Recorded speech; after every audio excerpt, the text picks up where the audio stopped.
Hello and welcome to another episode of Game Theory, the #1 MMA DFS show in all of the land. I'm your host, M.O.N.K, aka the Mathematician, and in this very episode, guys and girls, we've got a banger of a pay-per-view card to get to, headlined Islam Makhachev, Alex Volkanovski. Incredible fight. I'm very excited for this one. We've also got Jack Della Maddalena going against Randy Brown, as you can see. We've also got Yair Rodrigues, Josh Emmett. I mean, the card goes on and on. Actually, that might be a but either way, it is a decent card, and we are here to get into it, guys. So why don't we just do that? Why don't we just get right into it? First fight of the night, Zubaira Tukhugov going against Elvis Brenner. Brenner this is not only his first UFC fight, he is on a short notice replacement. I forget who Zubaira was supposed to fight, but that dude dropped out. Now we've got someone named Elvis Brenner. Tukhugov is the most expensive fighter on the card, guys, 9,600. We just saw Tatsuro Taira go out here and score 103 points and not make the optimal lineup. Granted, we had two guys score over 130, and it was just a very high-scoring week last week. UFC 68, I believe it was. But yeah, 9,600 is going to be too much for me for Tukhugov. I am going to put all of my ownership onto 95 instead of 96, and we'll get to 95 eventually. But you'll see why. Tukhugov 83 points per win. That's it over his two UFC wins. Is he just 2-1? No, he's 5 in his last two. So over his 5 UFC wins, 75.9. It's actually worse. Dude only scores 2.46 a minute. There are just not a lot of points going around Tukhugov fights. He's also over almost 1,100 over his average salary. Average value is less than 9. I mean, he gets over 1.1 points per minute in takedowns and control time, but that's about all we're going to get here. I expect him to win this fight over the newcomer Brenner, hoping it goes to decision, and I will be well under the field on 9,600. I don't even know if I'm going to get to any of him in a 20 max, to be completely honest. Oh, but he could have tons of takedown and control time. Yeah, he could. But man, 9,600, he's going to have to score 125, 120 to make optimal lineup. I just don't think that's going to happen here. I'm going to be fading 9,600 this week. His DraftKings numbers are just not good. Here's the rest of his stats. Strength of schedule is killer for Tukhugov. Over 80 in almost every, right around 80 in every category. Meanwhile, Brenner, you want these numbers to be at 70. He is well under 70 across the board here. Here are my projections. Very, very low projections, as you would have decisions. And yeah, pick is going to be Tukhugov. I'm big fading this one on DraftKings. I can't trust him. Next fight, the return of Shane Young, who hasn't fought in almost 2 years. I mean, I barely even know who this guy is. Going against someone I don't know anything about, Blake Bilder. Apparently, he was on the DWCS. He is coming in Bilder at $7,900 this week. He is 7-0-1 as a pro with 4 wins by submission. In his DWCS fight, he would have only scored 1.37 points a minute and 94 in that win with hardly any takedown and control time. Meanwhile, Shane Young, 2.82 points a minute, 105 per win over his last 5. I guess he's only got 5 in the UFC. Who did he beat? He's beaten Rolando Dye and Austin Arnett. Dye, he scored 120. Austin, he scored 88. Klein smashed him. Morales beat him. And he also fought Volkanovski, who, of course, smashed him. He scores like less than half a point per minute in takedowns and control time. I really don't know a ton about either of these guys.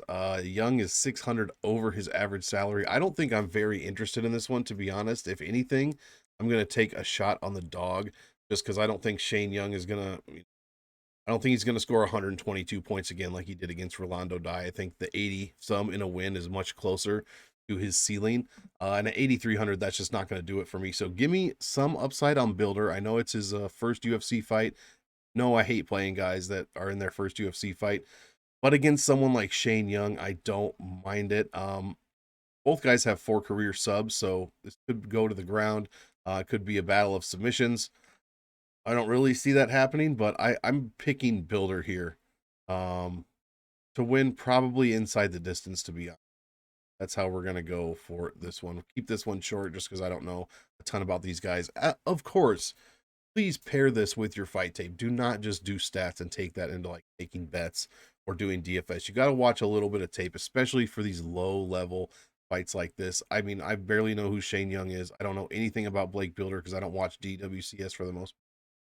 So do your fight tape. Next fight, Lookboonmee going against Elise Reed. I mean, another low-level women's fight that is, in the where someone is in the 9K range. Lookboonmee is $9,000 this week. DraftKings points per win 83 over her last 5. In her career, it's 82. She averages under 3 points a minute. She's $600 over her average salary. Average value is per win is not even 10x, guys. We need 12, 13x to guarantee our spot on the optimal lineup. Not seeing that here from Lookboonmee. She does score 1 point a minute in takedowns and control time, which is something I am interested in. Let's see here. 75% takedown defense. Strength of schedule in this bout is terrible, like 60s. Elise Reed, 7,200. How could you back Elise Reed in any kind of fight, to be honest, especially in DraftKings, guys? Let's take the betting line, the money line out of it. She scores 76 points per win. 76. 2.36 points a minute. She gets 4 points a minute put on her. When she loses, she allows 117.3. Her average value per win is a bit better than Lookboonmee at 10. That's because she's probably extremely low salaried every time she steps into the cage. She scores not even half a point per minute in takedowns and control time. Meanwhile, she's giving up 1.88 points per minute in those categories put together. She's more of a striker by nature. Left hook Larry is what I like to call her. She just spams left hooks for the most part. And she can take a beating as well. She can take punches. That said, she has been KO'd twice in both of her UFC losses. She's been KO'd once by Sijara Eubanks, the other by Sam Hughes. Lookboonmee is never. She has KO'd one person in her career, but never in the UFC. Here are my projections. I think we're leaning Lookboonmee here, to be quite honest. Lookboonmee by decision. I don't mind that. Mind that at all. $9,000. I'm not going to be getting to her. And it almost helps that these fighters are in the 9K range, because that just helps me lower my field, my 9K field. I've already pretty much X'd out Zubaira. I've already pretty much X'd out Lookboonmee. I only have a few 9K people left. Two of them I really, really, really like. So it just helps me get my ownership up for the rest of the 9Ks. At least in 20, I'm really talking about 20 maxes. In 150s, you can't X out anyone, obviously. Well, that's not true. Jesus Aguilar, you could have X'd out for sure. But you kind of know where I'm coming from here. Next fight, Don Shainis going against Jack Jenkins. Jack Jenkins, I believe, Australian fighter on this Perth card here. Did have a Dana White Contender Series fight in which he would have scored 5 points a minute. 117 is what he would have put up in that win. He is $9,300 this week for a newcomer going against Shainis, who I believe lost to Sadiq Youssef in the first minute. Yeah, Youssef subbed him. By the way, if you haven't seen Sadiq Youssef go over his predictions for the week, I mean, this guy, gold. Please check him out. Shainis did score a ton of points per minute, but like I said, he only fought for like half a minute. So you got to throw all these stats out the window. It's basically two newcomers here. I'm thinking I'm picking Jack Jenkins just because, I mean, he's the obvious huge favorite. The salary says so. The betting line says so. Got his home crowd. Do your tape on this one. Shainis, I mean, didn't barely have enough time to impress me in his first fight. But that said, he did not impress me in his first fight. Plus his strength of schedule. Look at this. Not even 50. 3 categories, dude. His opponent's pro record is 33.51%. I believe he did fight Jay Ellis like 4 fights ago, if that tells you anything. So give me Jack Jenkins. Just it's a crapshoot. I'll probably have Jenkins a little bit in some 20 maxes. Probably not much of Shainis. 1 or 2 lineups. That's about it. But yeah, do your fight tape for this one. But it seems like they want Jack Jenkins to get the win in Australia. That's how we're going to go with our pick. Keep it moving, guys. Jamie Mullarkey going against Francisco Prado. It appears that this is another replacement fighter. I forget who Mullarkey was supposed to fight, but Prado was not the original opponent. So my focus is going to be on Mullarkey here, as replacement fighters have like a 36% win rate. And there's 3 of them on this card. I think Prado's going to lose. I think the first guy Elvis is going to lose. The third guy we talk about might have a chance. So it kind of goes right with the probability. That said, Mullarkey has made optimal lineup in 2 out of his past 4 fights. $8,700 from Mullarkey here. Scores 3.64 points a minute over his last 5 fights. 101.81 per win, guys. He's 3-2, but when he loses, he's only giving up 86.71 points, allowing just 2.83 points a minute for almost, for over 0.8 points per minute differential. His average value per win, this number right here, 12.62. This is the kind of thing that we are looking for. When Mullarkey wins, he wins big, and he usually pays off that salary, guys. He is 600 more than his average, but it might be worth it here against a short notice newcomer replacement. So I'm probably going to be playing Mullarkey in a bunch of lineups. I'm hoping he goes under like the field a little bit, like he kind of goes under the radar is what I've trying to say. But that might just be wishful thinking. I think people are going to be on it. Scores 1.18 points per minute in takedowns and control time. Love to see that. Average bonus points per win over 70. Over 71, actually. Takedown defense of 75%. Do your fight tape on this one. His strength of schedule is not good, but it's still, 6, 7, 8 points above Francisco Prado. Did take a loss to Jalen Turner and Ferris Ziem. Beat Karma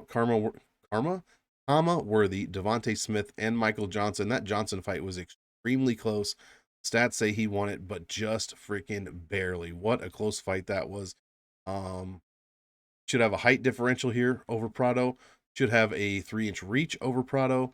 Here are my projections. DraftKings visual statistical recap and aggregate career UFC finishing percentages. Right here. Finishes and wins very high in their careers. 92% of their pro wins have ended by way of finish. I love Jamie Mullarkey here. Like, again, against a newcomer, short notice replacement. I mean, that is a lot of things going against you if you're Francisco Prado. We could have a Bruno Fajeda, Gregory Rodrigues situation here. But I really don't see that. Prado's not like a huge, he does have 5 KO TKO victories in his career, but he also has 6 subs. He's going to have to get in on Mullarkey, get him taken down. Mullarkey has that 75% takedown defense. Hoping Mullarkey gets it done against the short notice replacement here, newcomer, at $8,700. Let's go with that. Excuse me. Next fight, Cledson Rodrigues going against another newcomer, Shannon Ross. Debuting UFC fighters have a win rate of just 41%, so take that with what you will. 2 out of 5 of them win. I think we have 5 of them on this card, so the math works out perfectly. Pick 2 of them, and you'll be right in line. Cledson Rodrigues, 8,800. He has no wins. He is 0-1 in the UFC. I like this one. I'm trying this one out on stream today. I enjoy this one a lot here. Nice alternative to the gray. I think having a red beard really helps this style out. We're going to rock with it. Let me know what you think about it in comments. 4.04 points a minute. Cledson Rodrigues allowed just 83 when he lost to CJ Vergara. Not a great loss. What else do we got? He's 600 under his average salary. Oh, Cledson was $9,400 when he lost. And now he's $8,800. So we are trusting him again. Against a newcomer, Shannon Ross. I believe this dude is Australian as well. Got to get some fight tape done on him. He does have 6 wins by KO TKO. Let's see, 2.97 points per minute is what he would have scored in his DWCS fight. He gave up 7. He did lose that fight to Vinicius Salvador, who was supposed to fight late last year, but I believe pulled out due to injury. Excuse me. Let's see, 8,800 has a 67% win rate, and we just saw Sergey Spivak absolutely dominate that salary. So let's see, Rodrigues put up over 1.1 points per minute in takedowns and control time in that fight against Vergara. Just lost a split decision. Stats say he won, but just barely above that 0 mark. I don't know who I really like for this one. I'm not too excited about this fight, to be honest, for DraftKings. Here are my projections. Very high for Rodrigues, actually. What was his points per minute? About 4. So, yeah, I'll probably be on the Rodrigues side. I'd like to see him get his first UFC win. But both guys being 0-1, very high variance fight, lower level fight. Both guys allowing a ton of points. These guys allowed over 10.5 points total per minute. No wins here. Man, this is going to be a difficult one. Both guys are 5'6". Both guys have pretty much the same reach. Orthodox versus Switch. Orthodox does have like a 3% edge over Switch fighters when they fight each other.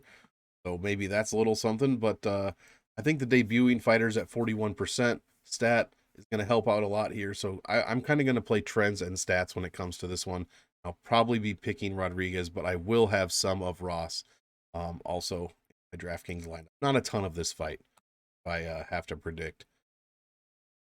Next fight, wow, look at all this red here for Josh Culibao going against M.O.N.K Baghdasaryan. I've been looking forward to M.O.N.K fighting again. I haven't seen him fight in, over a year and 3 months.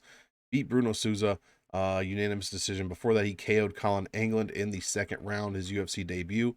Scores 2.83 points a minute, 81. All he gets per win so far. He is $8,000, so while that is 10xing his salary this time, not going to be near enough for an optimal lineup. Devin Clark just made it at like 80 points, but that was a different scenario entirely. He also had several 100-point scorers last. So average value for Baghdasaryan just over 9. He is 900 under his average salary, so we are getting a little bit of a break there. When he won by decision, he put up 60 points. When he won by KO TKO, he put up 101. 101 in this case would put me closer to being on the optimal lineup if I was M.O.N.K. Let's take a look at Culibao. 8,200, scores only 2 points a minute, 66.93 per win, guys. He's 2-1-1 in the UFC, has not made the optimal lineup at all, and he's 575 over his average salary, 8.26 average value per win. He doesn't give up a ton. Defensive pace, 2.35, very good, top 10 on the card, but when he loses, when he did lose rather, 106.83 is what he allowed to Jalen Turner. Took a draw against Charles Jourdain, in which the stats say he won that fight. Very, very close fight against Beek, in which the stats say he almost lost. And then he beat Sungwoo Choi. I do remember that one. That was a good fight. A lot of people on Choi that week. Culibao won at $7,100. So did not make optimal, but did get you some decent money line value for sure if you were playing him. There were my projections. Low scoring fight, guys. Very low scoring fight, in my opinion. I see this one probably going to a decision. I'm seeing this one probably M.O.N.K getting a win. So I like the dog here at $8,000, but I'm probably not going to play either of them too much in DraftKings. I'll probably be over. Actually, I'll probably have more, not over. I'll be more owned to Baghdasaryan than I will be to Culibao, especially since he's not a dog this time, guys. Usually he's a dog. He was plus 185 to Choi. I guess he was not a dog to Shailan, but he was plus 380 to Jourdain and plus 200 to Jalen Turner. So now he's coming in as the favorite over Baghdasaryan, who I do like coming up the ranks here. So give me Baghdasaryan, but I don't like this fight for DraftKings really at all. We are blazing through, guys. Just what you like to see. I love to see it as well because I'm hungry. I'm going to go eat some food after this. Tyson Pedro going against Modestas Bukauskas. Modestas is the guy who Khalil Roundtree completely wrecked his knee with an oblique kick. And he was out for like almost 9 months, took 2 fights at another promotion. Now he is back. I believe short notice replacement, another one going against Tyson Pedro. Not a guy you want to be coming in on short notice against, really. Actually, you kind of know what he's going to do, so it might be worst thing. 8,900 for Pedro, 73 for Bukauskas. Let's see what Pedro's going to offer us. Less than 3 points per minute, but when he wins, 102.38. That's not as high as I would have thought. Especially since he got a 1 minute knockout against Harry Hunsucker. He only scored 102. First round knockout against Ike Villanueva. Before that, and that was just in 2022. Before that, he was off for several years, 3-4 years. And then he was, probably a different fighter before that. We're not going to go too much into the stats before that. Here are my decision, or my projections rather.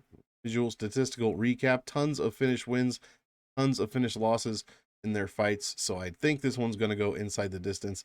Just who am I going to pick? Bukauskas, not a good DraftKings play. 1.47 points per minute, guys. He went 1-3 in his last 4.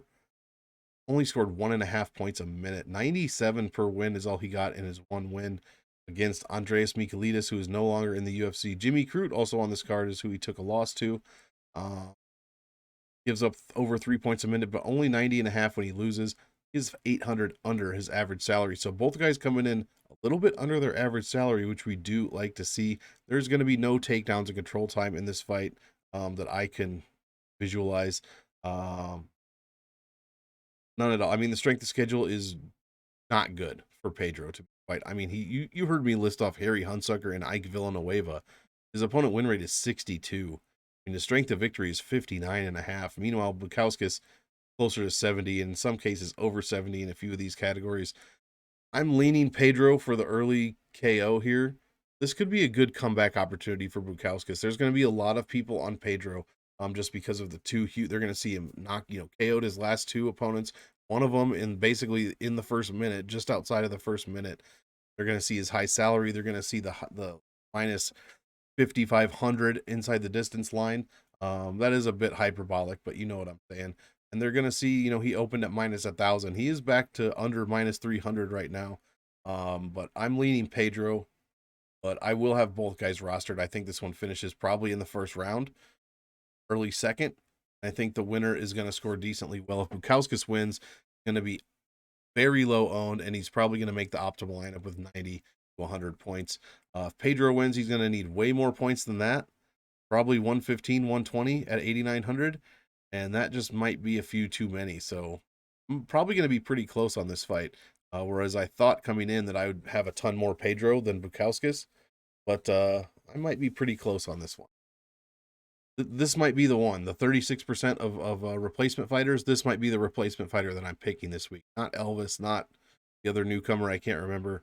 But maybe Modestus is who I pick. Plus, he has UFC experience, so you love to see that, guys. Alonzo Menifield. We are onto the main card. Going against Jimmy Crute. The return of Jimmy Crute. He's been out for over a year. The guy was a DraftKings darling, scoring 8.16 points per minute in his last 5 fights, 128.12 per win. He only has 2 wins, so he is 2-3 in the UFC, but still, or in his last 5 in the UFC, but 128 per win. When he loses, 114 is what he's giving up, 3.5 points per minute. He's $60 under average salary. Absolutely love it. Averaging over 4.2 points per minute in takedowns and control time. Jimmy Crute, love to see that. And meanwhile, on the other side, we have Atomic Alonzo Menifield, 7,600, has made optimal 2 out of his last 5 fights, 3.66 points a minute, 99 per win. Defensively, he's fantastic, allowing 1.88 points a minute and 78. That's it per loss. I guess he's only got 1 loss in his last 5. Let's see his career. 85 points is what he gives up in a loss. So fantastic. Alonzo, $1,100 under his average salary. His average value is 11.5. I mean, I'm loving these numbers. Let's see his strength of schedule can't be good. 60. Yikes, that is very bad. He's beaten Misha Serkinov, the Fraud, Oscar Mozarov, Ed Herman, Fabio Sharon. I mean, these guys are either, retired or not good. As 1 loss was to William Knight. That was a trash fight. Jimmy Crute lost to the champ Jamal Hill, Anthony Smith, and Misha Serkinov. Beat Oleksiak and beat Bukauskas. I don't know what we're going to get with Crute, man. His strength of schedule is a lot better. 10 points better. I don't know what we're going to get with Crute, as you can look at the projections here while I ramble. I don't know what we're going to get on the return of Crute. I like what Menifield's been doing. I like how he's been finishing fights. Obviously, he's finishing the guys he's supposed to finish, like Mozarov. Serkinov was very quick, 1.5 minutes. He put Serkinov down. 103 points is what he scored in that fight. I mean, Menifield's even scoring well over 1 point a minute in takedowns and control time. Neither guy allowing a ton. Crute allowing 0.6 points, which is 4 times more than Alonzo is allowing. So he's stuffing takedowns. What's his takedown defense in his last 5? 87.5%, 50% for Jimmy Crute. You get the huge bonus upside from Menifield for getting that first round finish. Jimmy Crute's been out for over a year, guys. Over a year. And even before that, I mean, I know his DraftKings points are good. Do your tape on this one, because his tape, not the best tape from my recollection. I got to redo my tape on this. I just don't think he has the best tape. His DraftKings numbers are crazy, though. 8 points a minute. I mean, how can you pass that up? 8,600. We might be getting a gift here on Menifield, coming in 11.20 under his average. Like, that seems very, very low. So give me a lot of Menifield. I might just pick Menifield straight up. My picks are coming later in the video. I might just pick Menifield straight up. I will have both sides of this fight rostered, but I'm going to have more Menifield. Crute's going to have to show me that he's still Crute. He can still do that. He can live up to these numbers, you know, after his long layoff of. Give me Menifield. Justin Tafa, heavyweight banger, going against Parker Porter. I can't believe this is on the main card, honestly. Freaking travesty. I mean, I know Parker Porter's the meme fighter, you know, the one true king, Parker Porter. Like, jokes aside, this is a terrible fight. Justin Tafa, 2-3, scores less than 3 a minute, 104 when he wins. He's $60 over his average, has not made the optimal lineup in any of his past 3 fights, which he's lost 2 of them. Or any of his past 3 wins, I should say. He 2-3 last 5. Only wins coming against Hunsucker, worst fighter in the league, and Juan Adams. I don't think either guy is on the roster anymore. Those are his wins. He lost to DeCastro, lost to Felipe, lost to Jared Vandera, guys. You're losing to Jared Vandera? I'm not interested in you. Parker Porter lost to Almeida and Chris Daukaus. Much better guys to lose to. Beat Bordeaux, Sherman, and Parisian. His strength of schedule is better than Tafa. Tafa, if he doesn't get that early knockout, he's not going to do anything. Nothing at all. I guess give me Parker Porter here, 7,800. Scores 3.71 points a minute, 94 per win. His DraftKings upside is probably a little less than Tafa. His ceiling might be a bit higher, actually. According to the stats, it is just a couple of points higher. But I like the dog price here. Porter's also made optimal in the last 5 fights. Scores, 0.9 points a minute in takedowns and control time, so that could be an option here. Tafa does have a 100% takedown defense. Let's see what that actually is. He's had 2 takedowns attempted against him, so that 100%, his opponents are 0 for 2 taking him down. So yeah, I guess I'll have both sides here. Early KO is in play. Early KO is in play for optimal lineup at these very low salaries. So give me a bit of both sides. I'm picking Porter, though. I like the dog here. I don't trust Justin Tafa as far as I can throw him, and that is not very far at turn. But Porter is closer to 38 than 37, and Tafa's not even 30. That could be interesting. I'll have both sides of this one. I think the pick is going to be, this fight sucks. This fight does not suck. Jack Della Maddalena going against Randy Rude Boy Brown. Give me JDM here. I named Jack Della Maddalena the best welterweight as far as DraftKings goes. In all of 2022, he was extremely highly rated by me. 9 points per minute is what Jack is scoring in his UFC fight so far.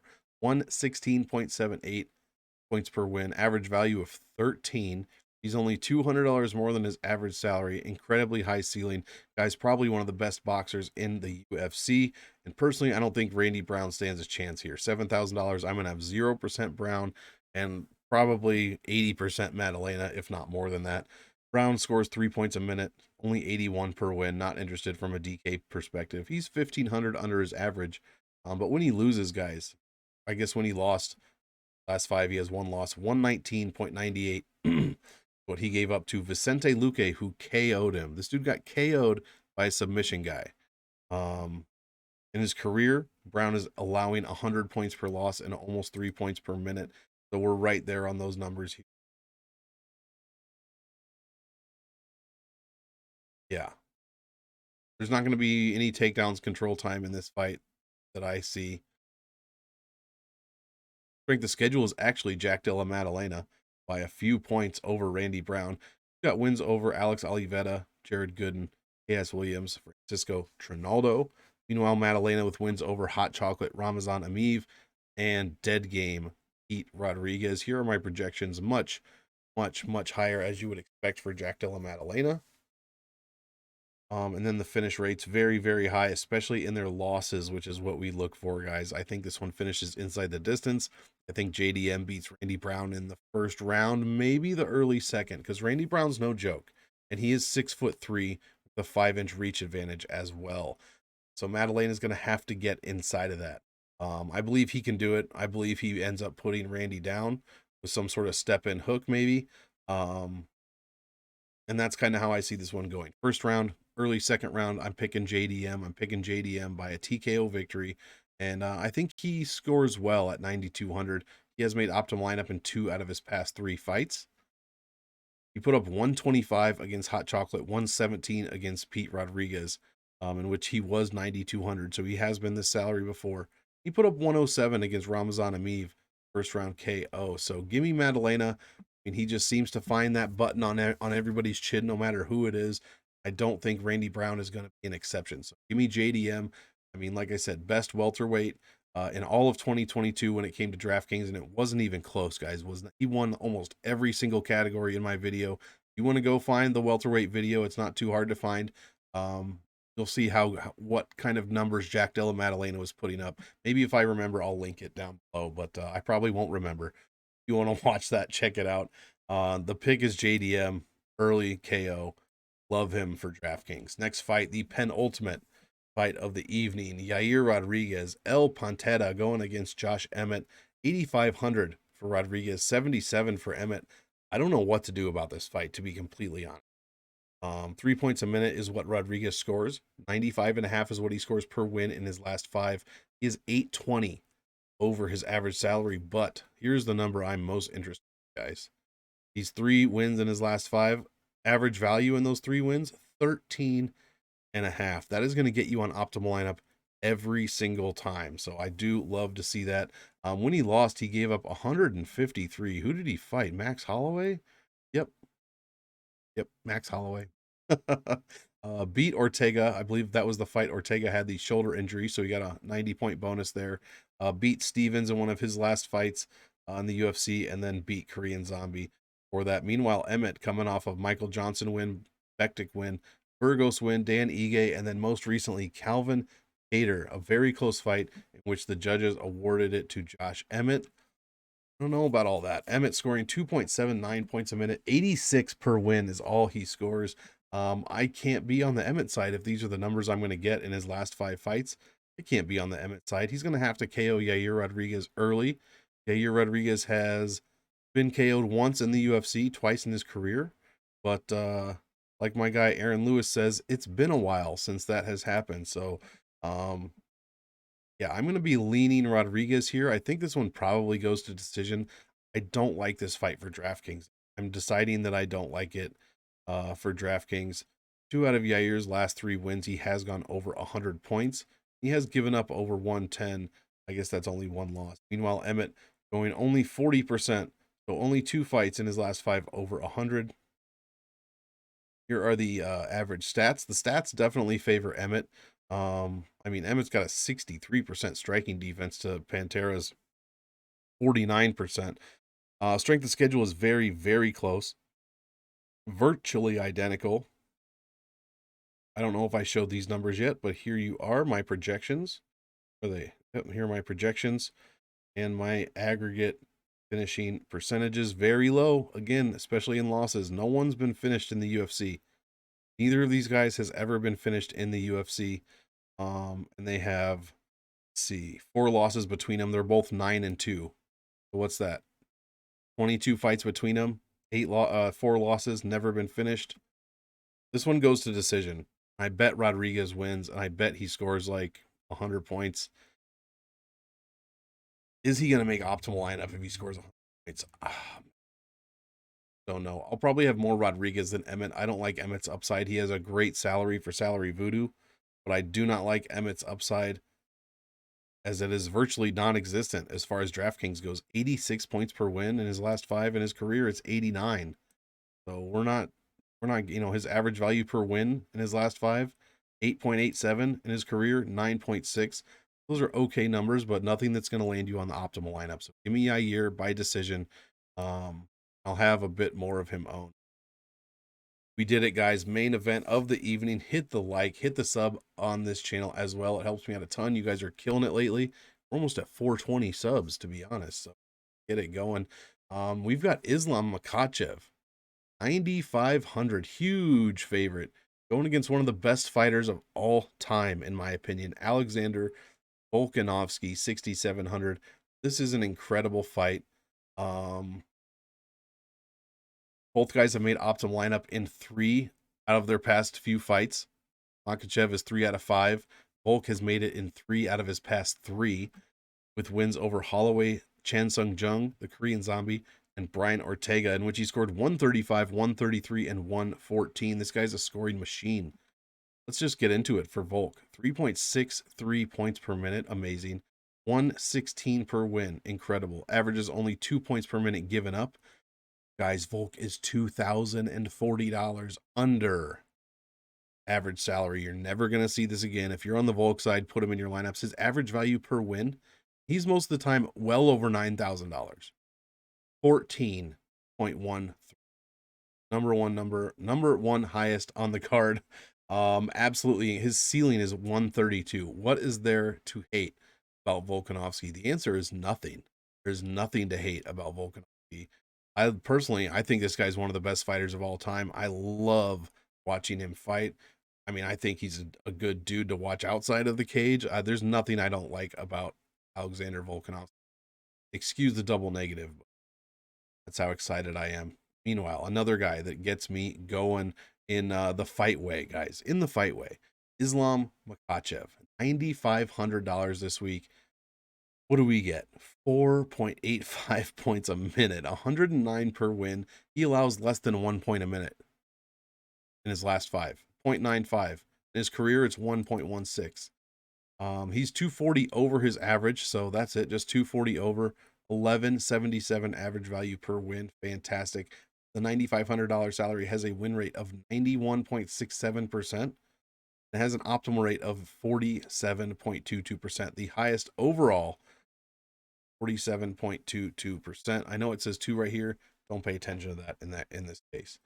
When Makhachev wins by KO TKO, 107, sub 109, averages 2.25 points per minute in takedowns. Roll time. He's going to have a 4-inch height advantage. Possibly not a reach advantage. He's probably going to have the weight advantage, I would say, for sure. I'm going to have 100% of this fight, and I think I'm going to have about 80% Makhachev. To be honest, I'm picking Makhachev. I think he rolls here, which is unfortunate because I do love Volkanovski. I just think Makhachev is too good. This is like the Oliveira fight. Oh, is Oliveira? I just think Makhachev is too good. I think this one gets finished. I don't think this goes to decision. I think Makhachev finishes Volk second round, third round, a lot like Oliveira, if I had to guess. Strength of schedule here is going to Volkanovski, obviously, by 6 points pretty much in every category. Although he has fought Max Holloway 3 times in his last 5 fights, so that does throw it off a bit. Projections, very high for both guys, as you would expect. Both guys score out of this world. I get excited about fights like this, guys. As a stat guy, like Kamaru and Colby, when they fought, that was a stat boy's dream. The stats were crazy in that fight. This is no different. No different at all. The stats are insane for Makhachev. Can't wait. I mean, I've gotten into a few of them so far. I can't wait for the rest of the week. Give everybody more stats on different shows. I mean, I could talk about this fight for days. I mean, Makhachev has 15 wins by finish out of 23. Meanwhile, Volkanovski has finished 15 of his 25 pro wins. I mean, this fight is a banger. A banger. 9,500, the best salary to play. I'm going to have a ton of this fight. I'm going to have a ton of Islam Makhachev. I will have the rest where I don't have Makhachev, I will have Volkanovski. So that's how I see this one, guys. We did it. Went through all 13 fights. I love Makhachev for this final one. Only a few things left to do, guys. We got to check out M.O.N.K's picks. If I can find where it is. M.O.N.K's picks for UFC 284. How did we do last week? M.O.N.K did okay. He went 7-3. We had a push in there. We are 66.67% year to date. 24 out of 36. And that's exactly what I am as well. Human Monk. You can see right here. I only went 5 of 5. Bad night for Human Monk, 50%. And that's exactly where I am. 24 of 36 for the year. So me and M.O.N.K are tied. Let's get into who M.O.N.K picks this week. Dubaira Tukhugov decision. Blake Bilder by decision. Lookboonmee by decision. Jack Jenkins finish. Jamie Mullarkey finish. Cledson Rodrigues decision. Melsik Baghdasaryan by finish. Tyson Pedro by finish, Alonzo Menifield by finish, Justin Tafa by finish, Jack Della Maddalena by finish, Josh Emmett by decision. Ooh, another judge's robbery, possibly. And Islam Makhachev by finish. CM.O.N.K agrees with me, guys. Those are CM.O.N.K's picks. If you don't know, CM.O.N.K is this spreadsheet that I have built. He just picks fights according to stats, and then finishes based on past history and what we expect there. So that is what CM.O.N.K is. My picks, I have not done yet because it is Sunday night. It is very early in the week. I appreciate DraftKings for getting the salaries out early. I have not done my picks, so these will change. Let's go through. I assume they're going to be a lot like CM.O.N.K. I'm picking Tukhugov. I'm picking Bilder. I'm picking Lookboonmee. I'm picking Jenkins, Mullarkey, Rodrigues, Baghdasaryan, Pedro. Not confident on that. Menifield, Porter. Not confident. Maddalena, Rodrigues, Makhachev. That's my personal pick. So I think we were very, very close as far as me and CM.O.N.K, guys. Only one thing left to do. Go over the Monk pick of the week. The most owned, no nonsense pick of the week. Last week, UFC Vegas 65. The most owned, no nonsense pick of the week was Sergey Spivak. I think he scored pretty well. Let's see, guys. Oh, yeah. He put up a measly 134.16. I think he took Derek Lewis down 55 times in about 12 seconds. The third takedown is the funniest takedown I've ever seen in my life. Please go back and watch that third takedown. He just like puts Derek Lewis on his head. It's so freaking funny.